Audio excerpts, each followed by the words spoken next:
Hello and welcome back to the UNtriggered Parenting Podcast with me, Paula S Lawrence. Thank you for being back with me today. I've been quite reflective as always, reflecting about my role as a mother and how honouring that role includes honouring my needs, realising that I just felt that was such a powerful light bulb moment for me. And I thought it'd be great to sort of unpack that on this week's podcast. So let's dive in. So I know that a lot of us struggle with this idea of being the martyr mum, that cultural narrative that says a good mother gives everything to her family, even at the expense of her own well-being. That being always sort of last on the list, running on empty, because that feeling of that belief, that faulty belief that your value comes from how much you sacrifice from your family. Does that sound familiar to you? Because it really does sound familiar to me, especially when my little ones were much, much younger. And for a long time, I bought into that idea. I thought that being a good mum meant saying yes to everything, every play date, every sort of late night request, just subscribing to carrying the entire mental load of the household. And for a while I thought I was doing the right thing, that I thought that's what being a good mum meant. But what I didn't realize was that all that came at the cost of my own well-being. I was exhausted, I was overwhelmed, and eventually I became quite resentful, and that resentment, it seeped into my parenting. I wasn't showing up as the mum I wanted to be. I wasn't calm. I wasn't as loving. I was sort of easily triggered because I had nothing left to give. And here's the thing, that this subtle message that society gives us that a mother's love is proven by how much she gives up, it's so faulty, and it can be quite dangerous if you think about it. And I want you to think about what message that sends to our children. If we constantly model that love equals self-sacrifice constantly, aren't we teaching them that their needs come at the expense of their well-being too? That love means running yourself ragged, running yourself into the ground, And please don't get me wrong. I know that there is a time where you have to push through or lock in. There's times in life where there is no time. There might be things happening, things going on that requires maybe 110% of your energy and your effort. But even in those times, we do damage to ourselves if we don't sort of take a step back, a little pause, and say, what do I need right now? Because the only way to give to other people is to replenish yourself. We all know that saying of you can't pour from an empty cup. And we do try. We try to pour, the little droplets that are left in the cup. But after a while, there's nothing left. And you cannot do anything when you have nothing left, And I had a turning point, actually, when I realised that I wasn't doing my family any favours by being the martyr mum. In fact, I was teaching my kids that motherhood is a burden. I have lots of examples of being completely drained, and the kids will ask me to play, and I just did not want to play. I feel we've all had this situation where the last thing you want to do is play hide and seek. You just want to sit on the couch and have some quiet time and sip your tea, and you don't want to find a hiding place and run around the house and all that kind of stuff because you're just so tired and completely drained.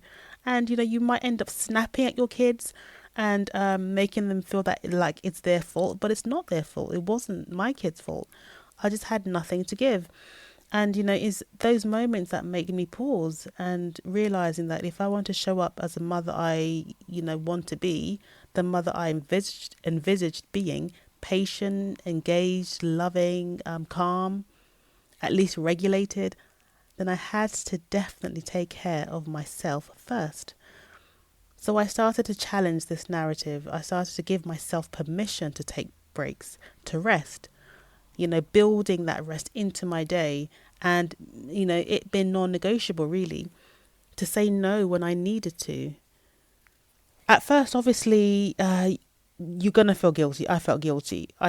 it felt selfish. It felt, how can you stop when there's 50 things on your list that needs to be done? Or shouldn't you be spending this time with your kids if they're off school or whatever? But what happened was, when I came back from my rest time, even if it was a small pause or a 10-20 minute walk or a sit down and just drink my tea in peace or pop to the shops by myself, I came back refreshed, and I appreciated my kids' company more, and I was able to be present in a way that I hadn't been before, and my patience grew, my joy returned.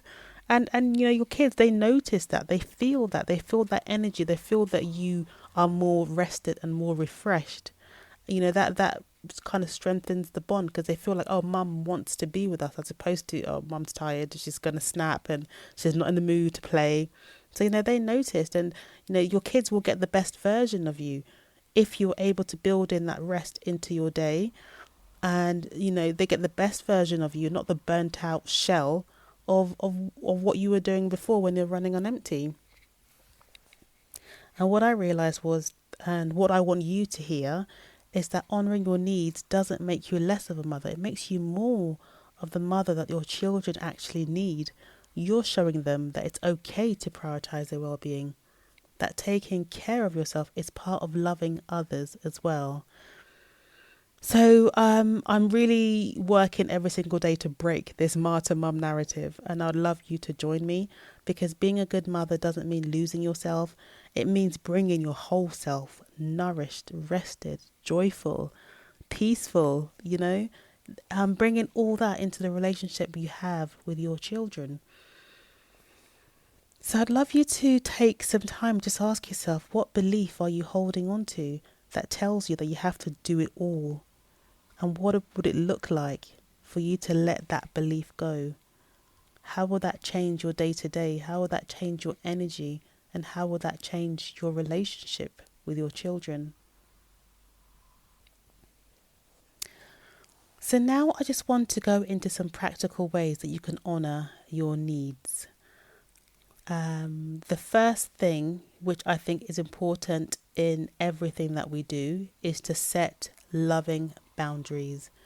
That ability to say no when necessary and communicate your needs clearly, and it's up to the people around you to adhere to that boundaries, and also making sure that you're sticking to that boundary and not be easily swayed, because when you start doing something differently, as we know, not everyone around you is going to be on board, not straight away anyway. And that's what a boundary is you saying, this is the line in the sand that I'm drawing, and the answer for now is no.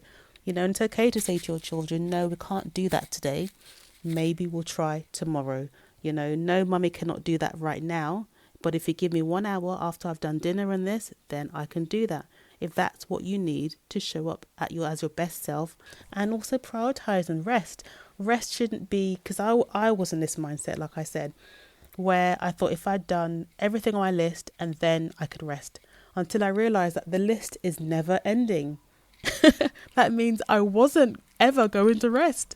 If you're waiting until there's nothing on your list, you're not ever going to rest. What you need to do is build it into the day.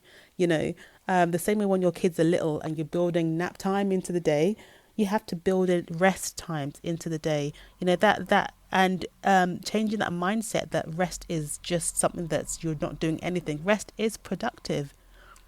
Rest gives your body time to slow down, your mind gives your mind time to slow down. It builds patience and creativity. You have time and space to think about what you're doing and why you're doing what you're doing. We can't be self-reflective if we never stop and rest. So that rest is so, so important. And building it into your day, no matter how busy you are. Because rest doesn't have to be a big thing that you have to plan and go here and do this. It's literally just saying, I'm going to stop for a little bit. I'm going to stop for 10 minutes.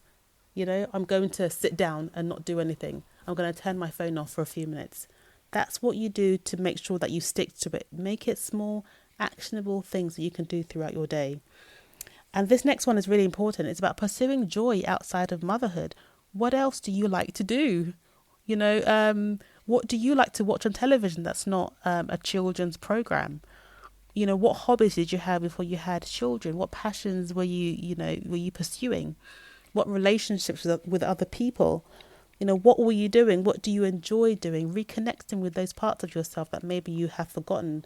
And that's really going to build you up and make you feel joyful about life, so that it's just not the everyday sort of monotony of doing the same things every day and putting what your children are doing ahead of everything else, because you're a person too, and you deserve time and the energy to be able to do things that bring you joy.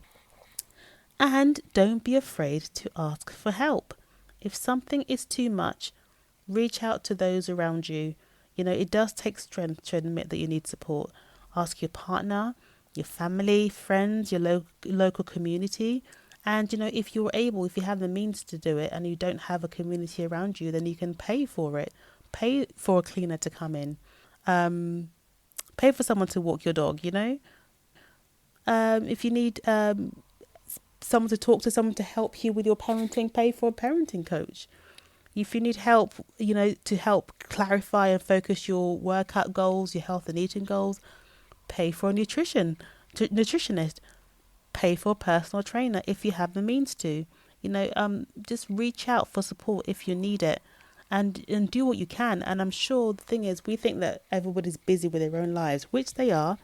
The people around you that call themselves your friends and your family want to help you most of the time, you know, and all it takes is for you to ask that question.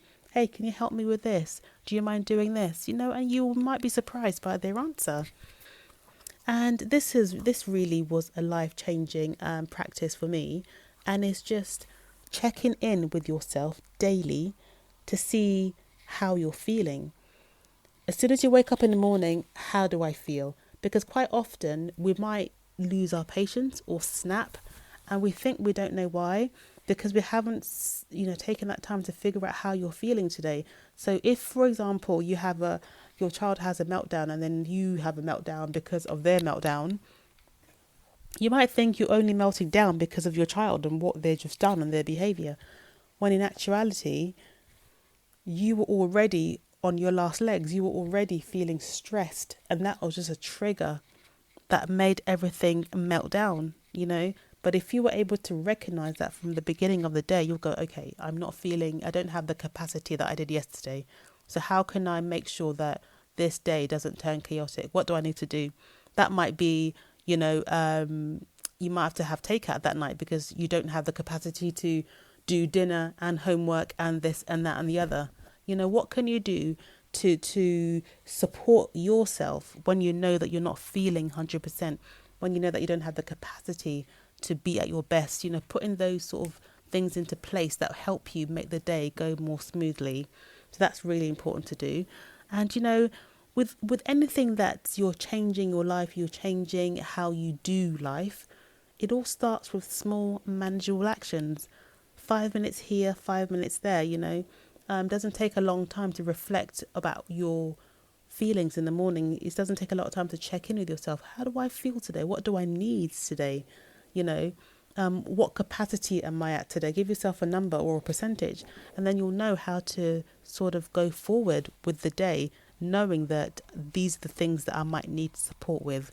And that's how real change takes place. It's like incorporating sort of small daily changes, which all in the grand scheme of things will all build up to be big changes and transform whatever it is you're trying to transform in your life.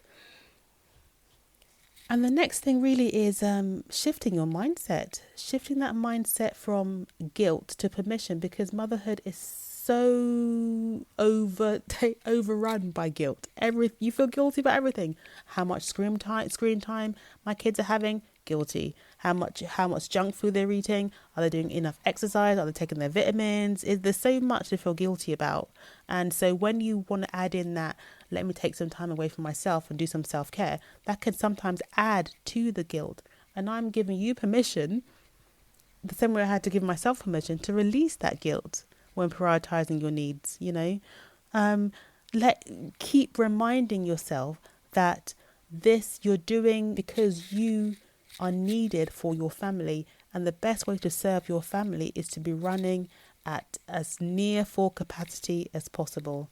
You know, if you're taken care of, you are better equipped to take care of your family and those around you. Acknowledging that honoring your needs is actually an act of love towards your family, and your children, your extended family, your friends will benefit. Your children will benefit from seeing a mother who values herself.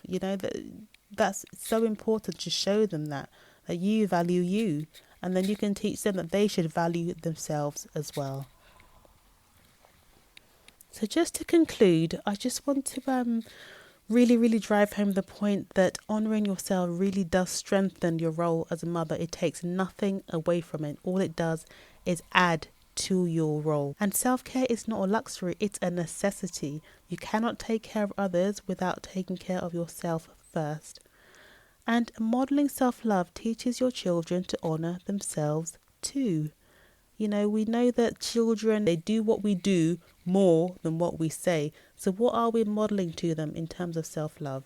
And the best way to model self-love is to show them how you look after yourself. And I just want you to take this thought away that you are worthy. You are worthy, so, so worthy of the same love and care that you freely give to others, your friends, your family, your children. You are worthy of that love too. Throw some of that love your own way, And I'd love to hear your thoughts. How do you feel about self-care, and how do you honour your needs within your own motherhood journey? I'd love to hear your thoughts. Please do, as always, share them with me on social media. Leave it in the comments. Send me an email. And let's reflect and share together. And thank you so much for joining me on this week's episode. It's always great to share my thoughts and all my reflections with you. And I hope you have a great week of rest and refreshment and looking after yourself so that you can better look after your family.